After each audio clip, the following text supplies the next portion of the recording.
স্বাধীন ভারতে জন্মে আমরা কিন্তু অনেকেই ভুলে গেছি, বা যেহেতু ইতিহাস বইতে পড়ানো হয় না, আমরা জানি না যে আসলে কি হয়েছিল।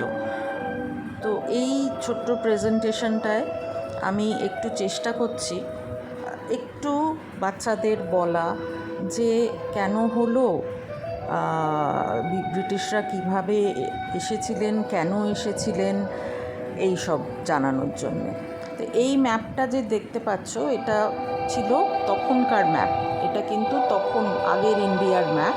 এই যে দেখো ব্রাউন আউটলাইন দিয়ে, তো এখন যেটা ঢাকা লেখা আছে তার মানে ওইটা এখন বাংলাদেশ। আর এই দিকে দেখো বাঁদিকে করাচি লেখা আছে, সেটা কিন্তু পাকিস্তান। কিন্তু এইগুলো সব কিছুই কিন্তু তখন ব্রিটিশরা যখন এসছিল তখন ভারতবর্ষের মধ্যেই ছিল। এই পুরো ইয়েটা, এইদিকে মান্ডালু, রেঙ্গুন দেখতে পাচ্ছ আশা করি। বর্মাও কিন্তু তখন আমরা অনেক গল্পেতে পড়ি যে বর্মাতে গেছে। তো এই যখন এই রকম ছিল ভারতবর্ষের মানচিত্র, তখন ব্রিটিশরা এসছিল। এবার এই সময়টা বেশিরভাগ ছিল মুঘলদের সাম্রাজ্য, কিন্তু তার সঙ্গেও বাকি কিছু রাজা ঠাজারাও ছিল। এবার ব্রিটিশ কারা? ব্রিটেন হচ্ছে এই ছোট্ট দ্বীপ, এখান থেকে ইংরেজরা এসছিল। এই পুরো আফ্রিকার ইয়েতে, যদি অডিয়েন্সে সোমনাথ স্যার থাকেন, সোমনাথ স্যার একটু দেখিয়ে দেন যে আফ্রিকার ওই পুরো ইয়েটাকে ঘুরে কি করে ইন্ডিয়াতে তারা পাড়ি দিয়েছিল। আর যেহেতু দ্বীপ ছিল, ওদের নাবিকরা খুব স্ট্রং ছিল, মানে ওদের নৌবাহিনী খুব স্ট্রং ছিল, আর ওরা প্রচুর দেশে তখন ব্যবসা করতে বেরিয়েছিল। তো ইন্ডিয়াতেও কিন্তু তারা ওই হিসেবেই এসছিল যে আমরা ব্যবসা করব।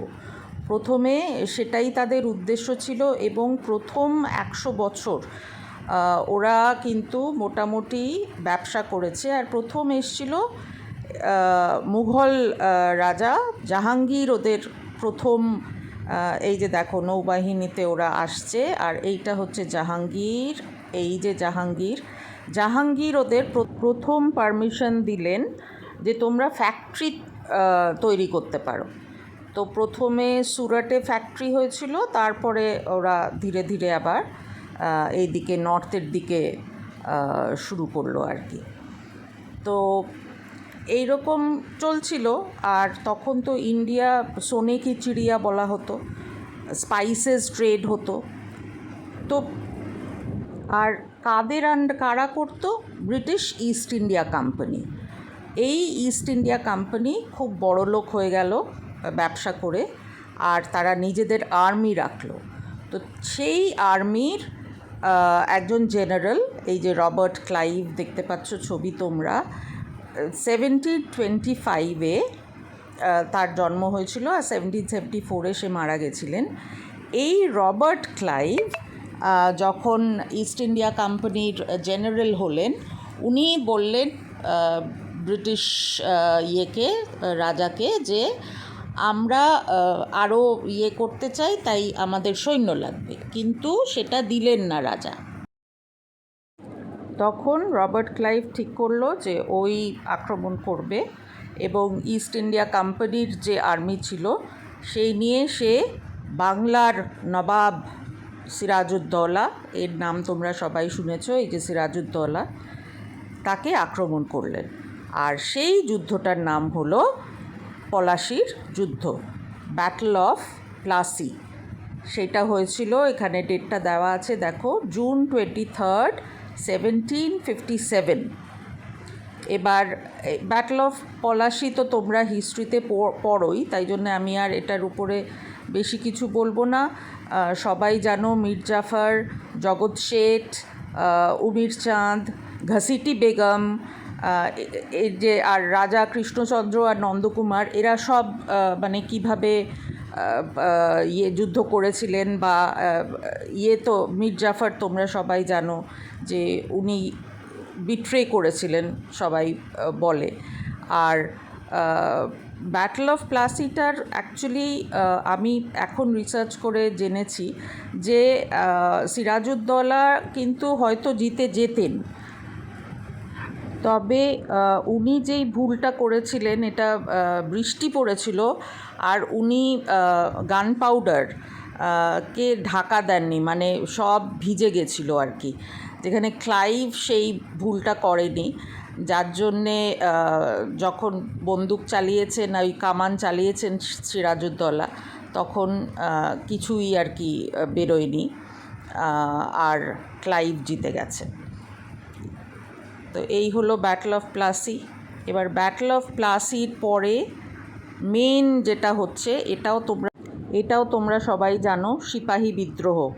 ঠিক 100 বছর বাদে 1857 এটা হচ্ছে সিপাহী মিউটিনি। এর মধ্যে রানী অফ ঝাঁসি, তাতিয়া তোপে এরা সব ছিলেন।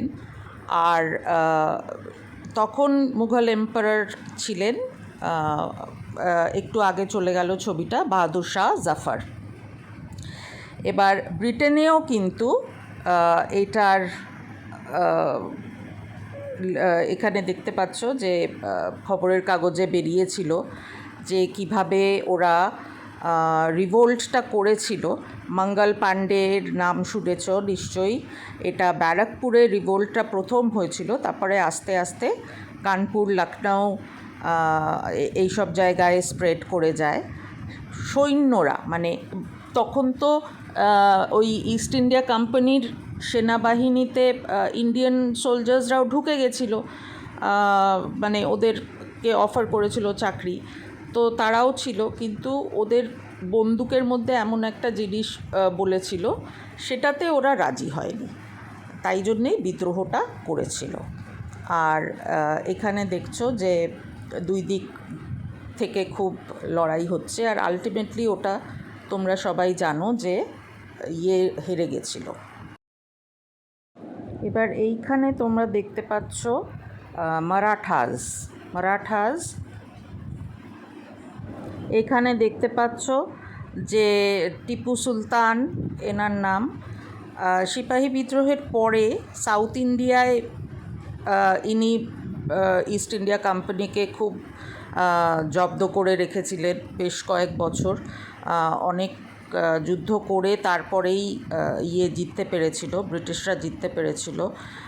সেরিঙ্গাপট্টনামে সাউথ ইন্ডিয়ায় এনার এই যে তোমরা ইয়েগুলো দেখছো, তলোয়ার, ওনার ওই ড্রেসটা, এইগুলো সব রাখা আছে। এরপর থেকে আমি আর বেশি বলবো না, এরপর থেকে তোমরা সবাই জানো মোটামুটি যেটা হয়েছিল।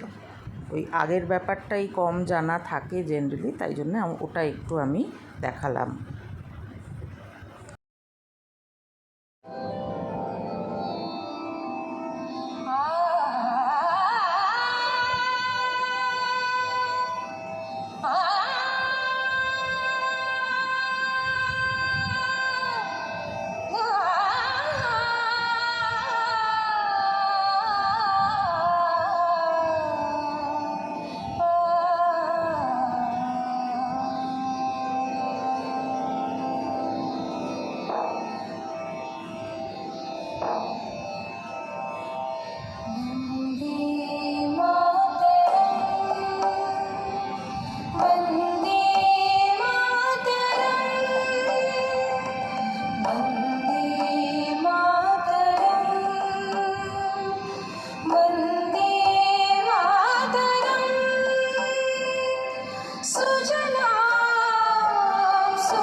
this very lane.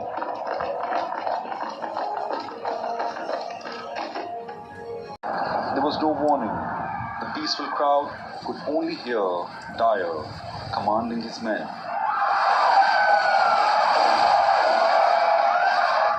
Next moment, Jallianwala Bagh saw the most horrific massacre.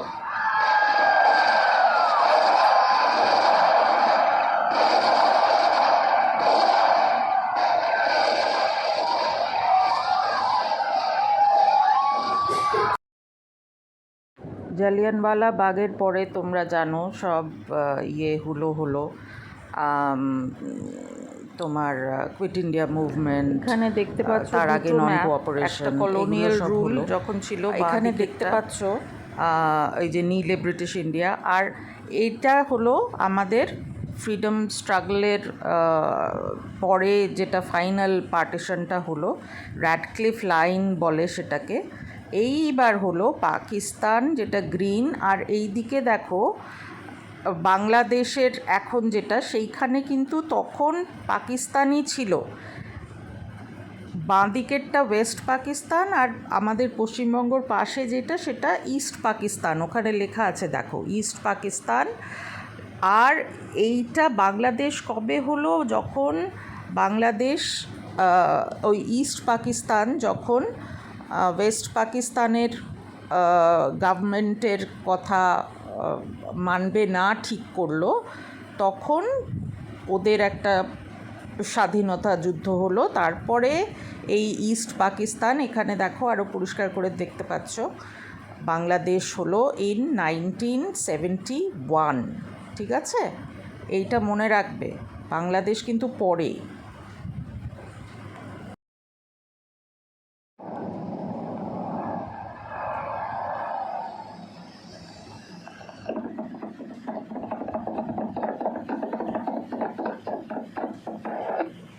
Long years ago, we made a tryst with destiny, and now the time comes when we shall redeem our pledge, not wholly or in full measure, but very substantially.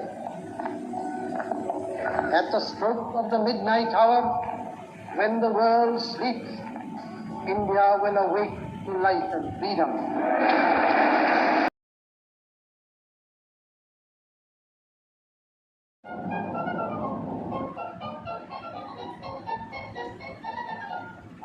बच्चों तुम्हें दिखाएं झांकी हिंदुस्तान की, इस मिट्टी से तिलक करो ये धरती है बलिदान की। वंदे मातरम, वंदे मातरम, वंदे मातरम, वंदे मातरम। आओ बच्चों तुम्हें दिखाएं झांकी हिंदुस्तान की, इस मिट्टी से तिलक करो ये धरती है बलिदान की। वंदे मातरम, वंदे मातरम, वंदे मातरम, वंदे मातरम।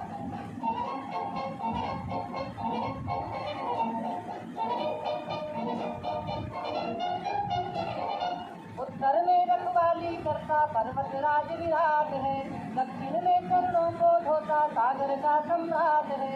यमुना जी के तट को देखो गंगा का ये घाट है, बाट बाट में हाथ हाथ में यहाँ निराला ठाट है।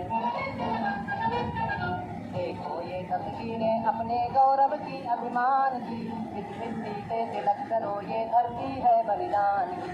वंदे मातरम, वंदे मातरम,